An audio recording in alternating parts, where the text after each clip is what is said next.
Islam est la religion éternelle de Dieu, valable pour tous les temps et tous les lieux. Il est venu pour libérer les serviteurs de l'adoration des serviteurs à l'adoration du Seigneur des serviteurs, était un cri dans une vallée qui ne connaissait que l'adoration des idoles et des statues, des idoles de chair, de sang, de pierre, de terre et de bois. Il s'adressait à une mentalité qui ne croyait qu'à ce qu'elle voyait de ses propres yeux, touchait de ses propres mains et percevait avec ses sens apparents, opposée de toutes des forces, et qui rejetait tout ce que l'islam appelait et prêchait.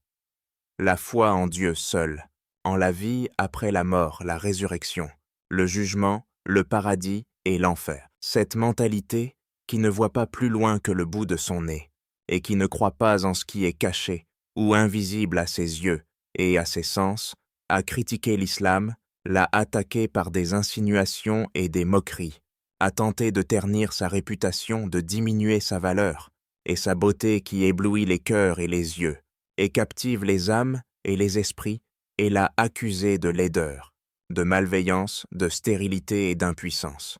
L'islam est une belle religion, révélée par Dieu Tout-Puissant, et il est beau et aime la beauté.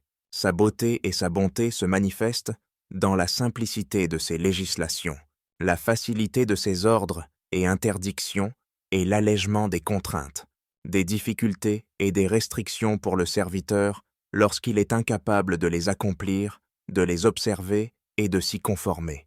Est une religion dont toutes les obligations, adorations et lois prennent en compte la nature humaine et tiennent compte de sa capacité et de son potentiel.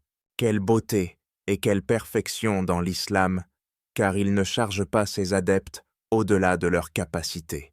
La tukallafu nafsun illa wus'aha, al-Baqarah 3. La charge au-delà de la capacité et de la force est exclue dans la charia islamique.